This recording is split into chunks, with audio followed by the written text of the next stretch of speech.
Doctor আসার পর সে লিখছে কি বাসায় রুগী মারা গেছে, মানে ডাক্তার তখন হাসপাতালে ছিল, হাসপাতাল রুগী সুস্থ, হাসপাতাল রুগী আসছে, আনার পর রুগী স্টক করতে করতে সে লিখে দিছে কি আবার যে আমার এই রুগী বাসায় মারা গেছে।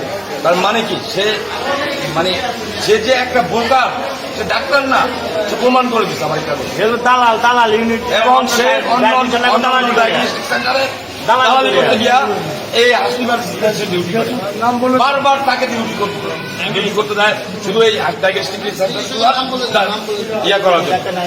ডাক্তার নাইমুল ইসলাম ও প্রত্যেকটা ডায়াগনস্টিক সেন্টার থেকে ও পাঠায়।